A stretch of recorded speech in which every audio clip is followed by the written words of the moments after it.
الذي يقبل التوبة عن عباده ويعفو عن السيئات إلهنا وخالقنا ورازقنا ويسألنا رب الصراط. بسم الله والصلاة والسلام على رسول الله. أما بعد فأعوذ بالله من الشيطان الرجيم. بسم الله الرحمن الرحيم.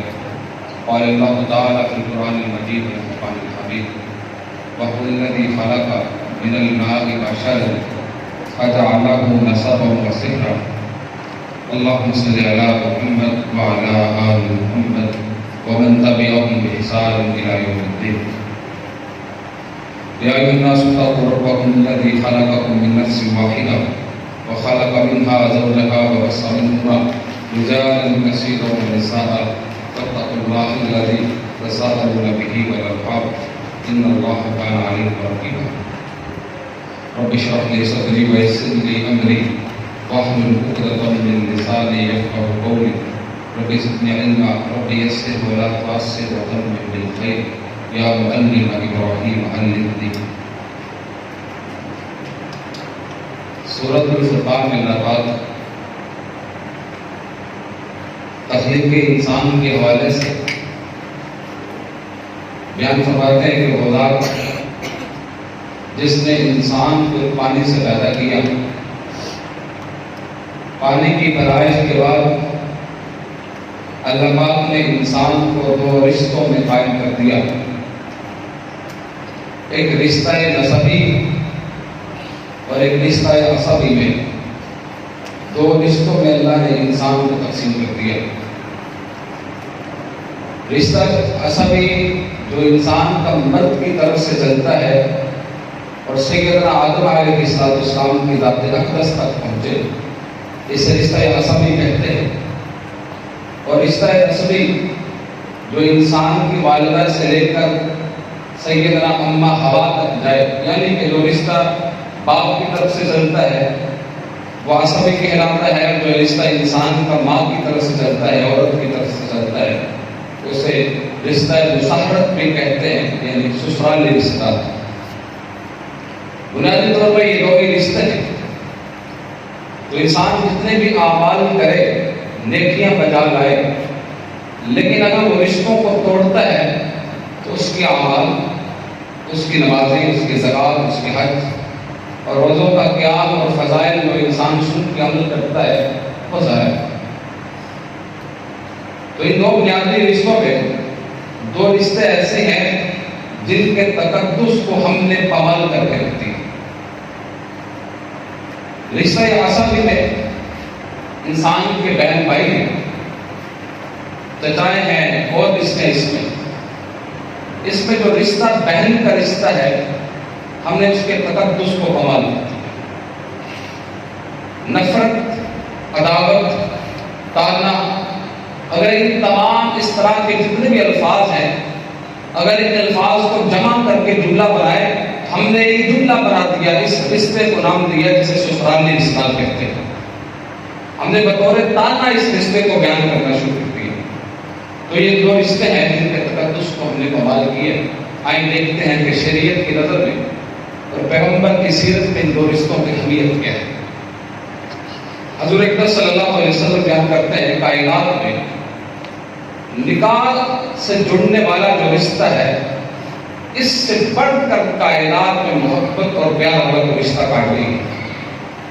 جو رشتہ سسرال ہے یا رشتہ مسحرت کہتے ہیں اس کو. تو اللہ اس آیت کریمہ میں فرماتے ہیں فَجَعَلَهُ نَسَبًا وَصِهْرًا. جو رشتہ سسرالی قائم ہوا ہے یہ ایسے خود سے نہیں بن گیا، یہ ہم نے قائم کیا ہے، ہم نے اس رشتے کو قائم کیا ہے. اگر کوئی اعتراض کرتا ہے اس رشتے پر، کوئی تو ہماری تخلیق پر، ہمارے اس تقسیم پہ اعتراض کر رہا ہے. ہم نے اس رشتے کو قائم کیا. تو شریعت کی نظر میں حضور کی سیرت مبارکہ میں ان رشتوں کی بڑی اہمیت ہے. اور اگر اس رشتے کو آپ دور جاہلیت میں دیکھیں، وہ لوگ عرب کے جو ہمہ وقت جنگ و جدال میں رہنے والے، تلوار اور نیزے اور دشمنیاں نبھانے والے لوگ اگر کسی گاؤں یا قبیلے میں اپنی بیٹی یا بہن کو بیاہ دیتے تو پورے قبیلے کا لحاظ کرتے. یہ سلسلہ ہمارے بر صغیر میں اب تک چلتا رہا کہ جملہ کہا جاتا کہ اے بندہ پورے پنڈ کا دماد ہے، چھوٹے کنے کا دماد نہیں. یہ جملہ سننے میں آتا. لیکن اب وہ جو یہ حیا تھا اس رشتے میں ہم نے اس حیا کو ختم کیا۔ ابو سفیان رضی اللہ تعالی عنہ اسلام لانے سے قبل جو اسلام کے خلاف جتنی بھی جنگیں لڑی گئی اس میں سپہ سالاری اور برادری عہدے کا جو انداز اختیار کیا وہ آپ دیکھ سکتے ہیں کہ جتنی بھی جنگیں مسلمانوں کے خلاف لڑی گئی اس میں ابھارنے والے لوگوں کو تیار کرنے والے صف اول میں ابو سفیان شامل تھے۔ لیکن جب صلح حدیبیہ کے بعد ابو سفیان رضی اللہ تعالیٰ عنہ کی بیٹی ام حبیبہ رضی اللہ تعالیٰ عنہ حضور کی عقد نکاح پہ آ گئی، تاریخ گواہ اس بات کی کہ اس کے بعد ابو سفیان کبھی بھی حضور اقدس صلی اللہ علیہ وسلم کے سامنے بطور جنگ یا بطور دشمن نہیں آئے۔ اس سے پہلے جتنے بھی جنگیں لڑی گئی ہیں تو بڑے دشمنوں میں صف آرام میں جو پہلا شخص کھڑا ہوتا تھا ابو سفیان تھا۔ لیکن جب یہ رشتہ مساہرت قائم ہو گیا حضور صلی اللہ علیہ وسلم کے ساتھ، رشتہ سسرالی قائم ہو گیا، تو اس رشتے کا حیا کیا دوبارہ حضور اقدس صلی اللہ علیہ وسلم کے سامنے بطور دشمن نہ ہے۔ طریق سے ایک مثال آپ اور لیں، بنو نذیر کا سردار حج بن اخطب، اس کی بیٹی جب حضور صلی اللہ علیہ وسلم کے نکاح میں آئی کہ یہود کا سردار ہے، اس کی بیٹی حضور کے نکاح میں آئی، سیدنا صفیہ رضی اللہ عنہ، رب کی تقسیم ہے رشتوں کی۔ تو صحابہ فرماتے ہیں کہ ہم نے آپس میں اس بات کا یہ فیصلہ کیا کہ اس خاندان کے اس قبیلے کے جتنے بھی قیدی ہمارے ماتحت بنا دیے گئے ہیں، ہم ان تمام قیدیوں کو اس وجہ سے آزاد کر دیں گے کہ ان سے ہم ہمارے پیغمبر کا رشتہ سسرال قائم کرتے ہیں، اس سے ہم سب کو آزاد کرتے ہیں۔ سیدنا جبیر رضی اللہ تعالیٰ عنہ کا واقعہ بھی اسی طرح ہے۔ سیدنا عائشہ فرماتی ہیں بخت تو ہمارے بھی بڑے تھے، نصیب تو ہمارے بھی اللہ نے بڑے اچھے بنائے ہیں، لیکن جبیریہ کے بخت پہ فخر آتا ہے کہ ایک ہی دن میں قید ہوئی، اسی دن پیغمبر نے آزاد کیا اور اسی دن ان سے نکاح فرمایا۔ اتنے بخت کی بات ہے، انسان کفر کی حالت میں ہو، جنگ میں قیدی بن جائے، آزاد کر دیا جائے اور کائنات کا عظیم سردار سیدنا محمد رسول اللہ صلی اللہ علیہ وسلم کی ذات اقدس کو بیوی بنا دی جائے، زوجہ بنا دی جائے۔ ان کے خاندان اور قبائل میں کچھ 100 گھر تھے، 100 گھروں کے افراد تھے جو صحابہ کے غلام بن کے آئے۔ تو صحابہ نے اس یہاں پر یہ بات طے کی کہ اس خاندان سے حضور کی رشتہ سسرالی رشتہ مساہرت قائم ہو گیا، ہم ان تمام گھرانوں کے افراد کو آزاد کریں۔ تو حضور صلی اللہ علیہ وسلم اور اصحاب اس رشتے کا بڑا خیال رشتے کو نبھاتے تھے۔ اس رشتے کو اگر قرآن حکیم کی تعلیمات کا مطالعہ کریں تو اس رشتے کی تقدیس کا ایک واقعہ اللہ پاک نے قرآن میں بھی بیان کیا۔ موسیٰ علیہ السلام اللہ کے پیغمبر ہیں، بیٹی سے جب نکاح طے کرنے لگے شعیب علیہ السلام کی تو شرط یہ طے کی گئی کہ 10 سال تک تم ہماری بکریاں چرائیں گے۔ موسیٰ علیہ السلام نے اپنی سسر کی 10 سال تک بکریاں چرائی، اس کے بعد نکاح کرے۔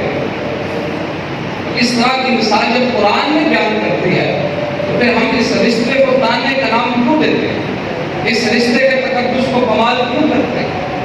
کوئی بھی بیٹی میں عیب نظر آئے، اس کی طرف سے کوئی بھی کمی کوتاہی نظر آئے تو دھرم سے حق بنتا ہے اس رشتے کو توڑنے کی کوشش کرتا ہے اور تانو زنی کرتا ہے، نہ صرف اس عورت پر بلکہ اس کے خاندان پر، اس کے ماں باپ پر۔ اس رشتے کے تقدس کو کمال نہیں کرے، یہ بڑا مقدس رشتہ ہے۔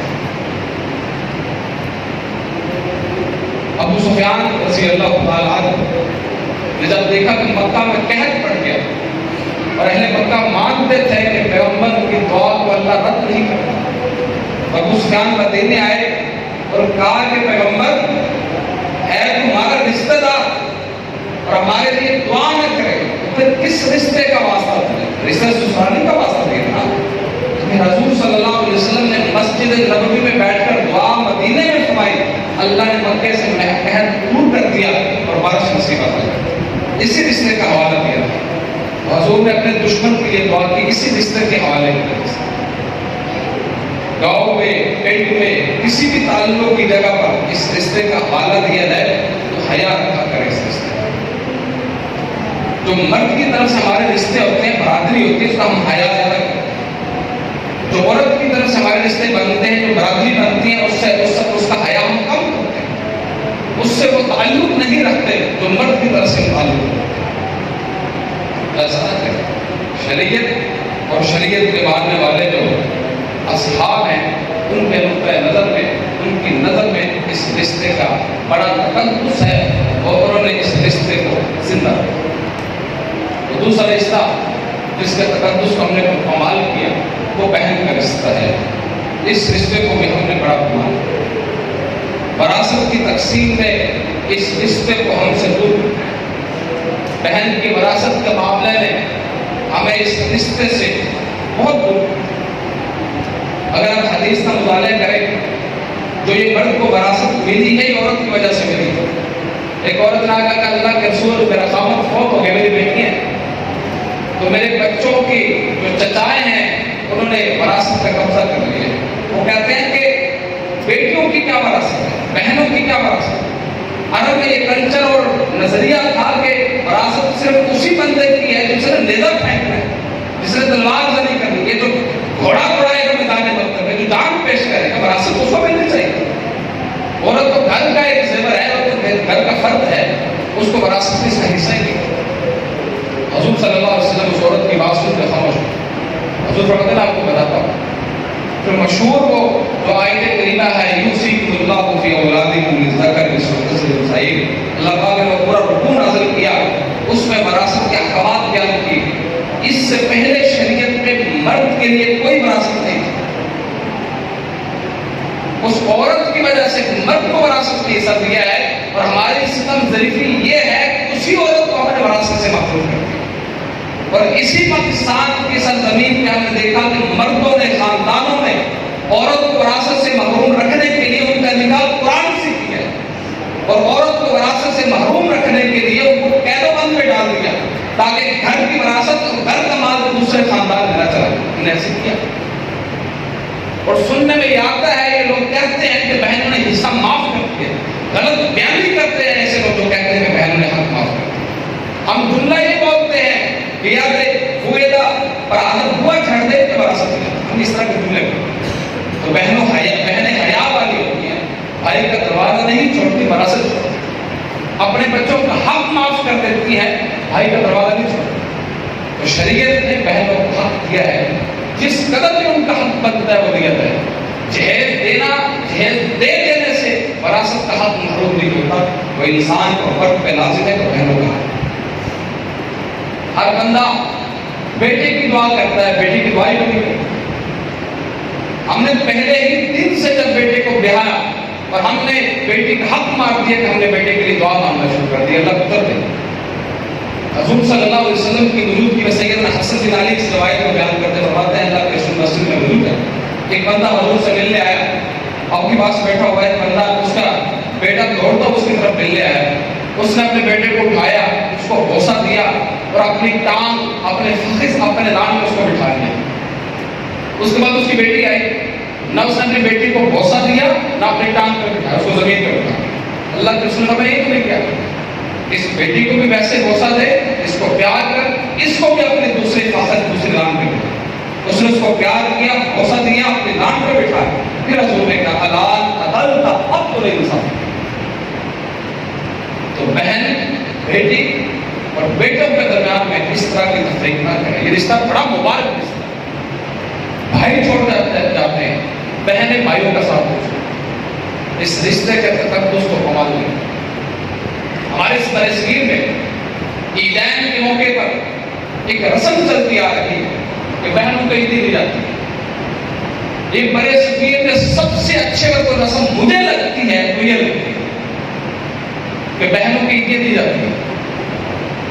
بہنوں کا حالانکہ کاروبار بھی اچھا ہو، ان کا خاوندوں کا، ان کو بھی اچھا، ان کا بھی کاروبار ہو، نوکری بھی اچھی ہو، لیکن پھر بھی یہ رسم چل رہی ہے۔ یہ بہت اچھی رسم ہے۔ مہنگائی ہے، جتنی عیدی پہلے دے رہے تھے اتنی ہی رکھیں، کم نہ کریں اس کو۔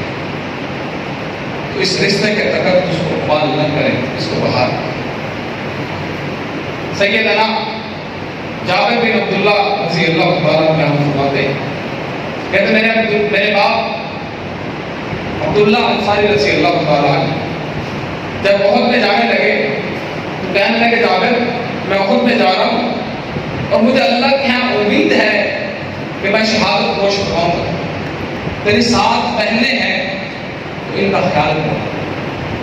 کہتے میرے باپ نے مجھے وصیت کی، اور جب یہ احد میں وہ شہید ہوئے، جب یہ احد میں جب شہید ہوئے ماتھے پہ زخم آیا، اس زخم سے خون اتنا بہہ گیا کہ زندگی کی جو رغبت باقی تھی وہ ختم۔ اور بعد جب ہم دفن کرنے لگے تو دوران زخم انہوں نے اپنا ہاتھ اپنے ماتھے پر رکھا ہوا، تو وہ ہاتھ ان کے ماتھے پہ جم گیا۔ ہم نے اس کو دور کرنے کی بڑی کوشش کی لیکن نہ ہوا، ہم نے ان کو دفن کر دیا۔ کچھ 46 سال کے بعد یہ خیال گزرا کیوں نہ ہم اپنے والد کو اپنے آبائی گاؤں میں دفن کریں۔ کہتے ہیں میں نے قبر کو اکھیڑا، نکالا قبر سے، حیرانی کا عالم یہ تھا کہ ہاتھ اب بھی ان کے چہرے پر ہے، اور اس سے بڑھ کر حیرانی یہ ہوئی کہ ہم نے اس ہاتھ کو دوبارہ ہلایا اور کوشش کی کہ دور کر دیں تو ماتھے سے خون کا فوارہ نکلا اور یوں محسوس ہوا کہ ابھی شہادت پائی ہے اور ابھی دفن کر دیں۔ اس لیے قرآن نے کہا کہ شہداء کو مردہ نہ کہو، یا کوئی نہ کوئی زندگی جیتے ہیں اور تم اس کا تصور نہیں ہے۔ اور اس کے بعد کہتے ہیں انہوں نے کسی اور جگہ پر منتقل کیا۔ سید جابر فرماتے ہیں میں نے اس کے بعد شادی کی تو اللہ کے رسول نے پوچھا جابر تم نے شادی کی ہے؟ اب فکرن جیسے کی بات کسی جوان کماری عورت سے شادی کی ہے، کسی بیوہ عورت سے شادی کی؟ اللہ کے رسول بیوہ عورت سے شادی کی۔ اللہ کے رسول ایسا نہیں، اللہ کے رسول میرے باپ نے مجھے وصیت کی تھی تیری اتنی بہنیں ہیں ان بہنوں کا خیال کرنا، اگر ان کی عمر کی لڑکی لے آتا تو میری بہنوں کا خیال نہ کرتا، نہ میری بہنیں ان کو درجہ دیتی ماں کا، اس لیے بڑی عمر کی عورت لے کے آیا ہوں تاکہ وہ بہنوں کا خیال رکھ سکے، ان سے تعلق اچھا بن سکے۔ اپنی جو خوبصورت جوانی کے لمحات ہے اس کو اس لیے قربان کر دیا کہ میری بہنوں کا خیال رکھے۔ یہ بہت بڑی قربانی ہے، ایک جوان مرد ایک بیوہ عورت سے شادی کرے، وہ بھی پہلی شادی ہو اس کی، بہت بڑی قربانی ہے، اپنی بہنوں کے لیے قربانی۔ میں اور اپنی بہنوں کے لیے کیا قربانی؟ گلی میں کوئی چیز بیچنے والا آ جائے، 10 روپے کی چیز خرید کے دے، ان کے چہرے سے 2 دن تک خوشی نہیں چلتی 10 روپے کی چیز کے لیے۔ تو ہم جب جوان ہو جائے تو ان کی وراثت سے محروم کر دیتے ہیں، ایسا نہیں۔ اس رشتے کو مضبوط، یہ بڑا پیارا رشتہ ہے۔ دنیا میں کوئی رشتہ ایسا نہیں ہے جو رازوں کو سنبھال سکے۔ بہنوں کے دل میں راز دفن رہتے ہیں، کر کے دیکھیں اسے کیا ہم لوگ بنا کے جتنی بھی زندگی کی پریشانیاں ہیں اس میں حوصلہ دینے والی یہ عورت۔ ماں کی تو بات یہ لگے موضوع ہی لگ گیا، لیکن بہن کا رتبہ بھی الگ ہے۔ اگر قرآن کا مطالعہ کریں، موسیٰ علیہ السلام کا واقعہ قرآن نے بڑا عمدہ انداز سے بیان کیا کہ جب فرعون بیٹوں کو ذبح کر رہا ہے تو حکم دیا، اللہ فرماتے ہیں ہم نے موسیٰ کی ماں کے دل میں اس بات کو اتار دیا کہ وہ موسیٰ کو ایک ڈبے میں بند کر کے سمندر کے سپرد کر دے۔ اس نے ایسا کر دیا تو ماں کے کلیجے کو اللہ نے ٹھنڈ اس کے دل میں ڈال دی، اس کو صبر آ گیا، لیکن بہن کو صبر نہ آیا، وہ اس ڈبے کے پیچھے سمندر کے کنارے چلتی جاتی۔ یہ قرآن کے الفاظ کا ترجمہ کر رہا ہوں، جب تک وہ ڈبا و تابوت فرعون کے دربار میں نہ پہنچا، اس بچے کو نکال نہ لیا گیا، اس نے صبر نہیں کیا۔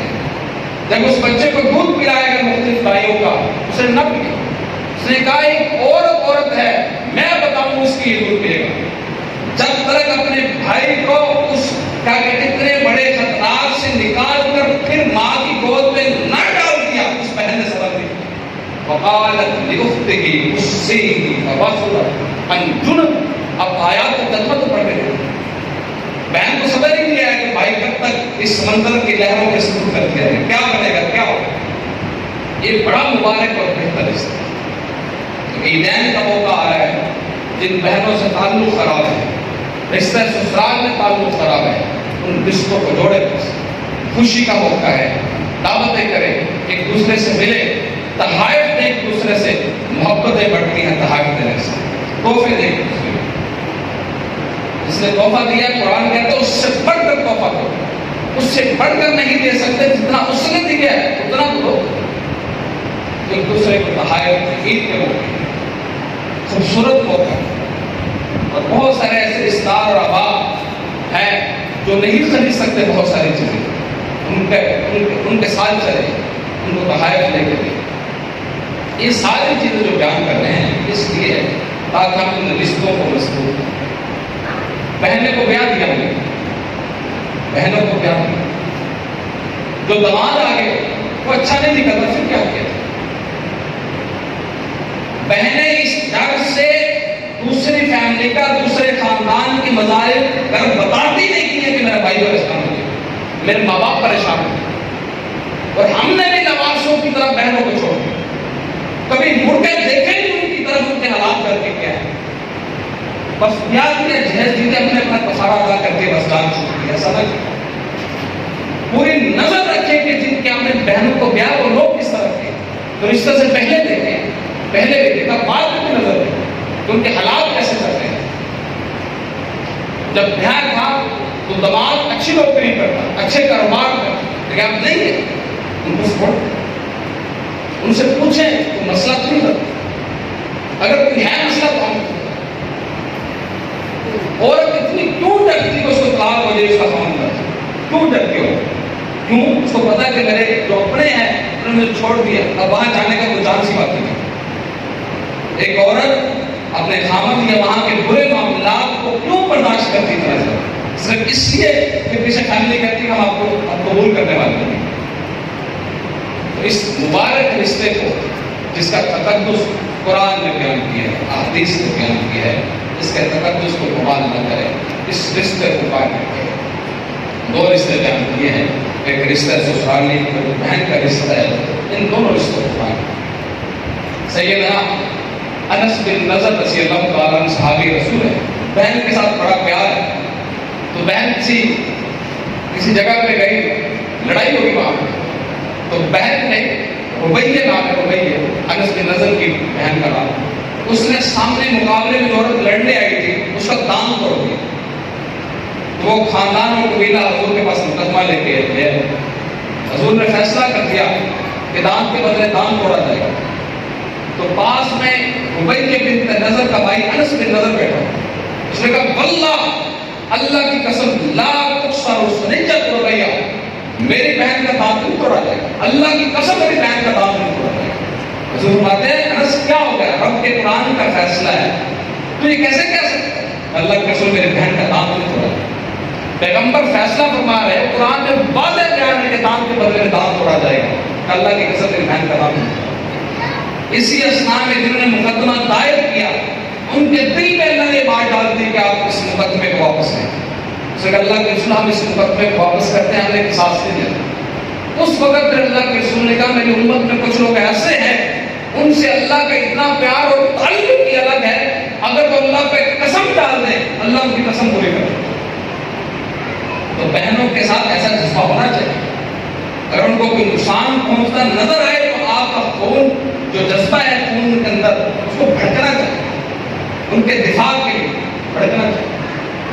جنگ احد میں یہ انس بن نضر شہید ہو گئے. آپ کے علم میں ہوگا کہ 70 لوگوں کا مسئلہ کیا گیا، بوٹیاں کر دی گئی. تو انس بن نضر کی لاش اور میت نہیں پہچانی جا رہی. خاندان اور قبیلے کے لوگ آئے نہ پہچان سکے. عورتوں کو مسلح شدہ جو وہاں پہ لوگ کھڑے پڑے تھے ان سے دور رکھا جا رہا تھا. عورتوں کو کہیں ان کا دل کمزور ہے، کہیں رو نہ پڑے گی اور معاملہ نہ ہو جائے. تو ان کی بہن وہاں پہ پہنچی، کہتے تم نہیں پہچان پاؤ گے میرے بھائی، میں اس کی بہن ہوں اور میرا اس کا رشتہ بڑا پیار کا، میں پہچانوں کہ میرے بھائی کے لوگ کھڑے اور جسم کے لوگ کھڑے پہنچے. تو طریق والوں نے لکھا بھڑی آگے تو دیکھا لاشوں کے درمیان لوگ کھڑے پڑے جسم کے. ایک ہاتھ نہیں، ہاتھ کی ایک انگلی اور انگلی کے کورے کو اٹھا کر کہتے ہیں میرے بھائی کی لاش. اس قدر مضبوط رشتہ رکھے اپنا بہن اور بھائی کے ساتھ. تو دو رشتوں کو بیان کیا ہے. اللہ کے حضور دعا ہے کہ اللہ تعالیٰ ہم ان رشتوں کو نبھانے کے اللہ میں توفیق دے. ان کا جو تقدس ہے، ان کی جو عزت ہے، ہمیں مکمل حق کے ساتھ ادا کرنے کے اللہ کو توفیق عطا فرمائے. عید ہے، اس موقع پر جس قدر ہو سکے اس رشتے کو مضبوط کرے. ان کے خیال اور تصور سے بڑھ کر اس عید میں محبت دیں. ان کا خیال ہے اتنی عید آئے گی بھائی کی طرف سے، اتنی عید آئے گی ان کی طرف سے، یہ لے کے آئیں، اس سے بڑھ کر لے کے قرض لے کے دے کے کوئی مشکل نہیں. اللہ اس محبت کی نسبت سے آپ کو وہ عطا کرے گا جو آپ کا خیال کریں گے۔ اللہ کے حضور دعا کہ اللہ تعالیٰ ہمیں ایسا بنا دے ہم ان رشتوں کے تقدس کو بحال رکھنے والے بن جائیں اور ان رشتوں کا خیال کرنے والے بن جائیں۔ وآخر دعواہم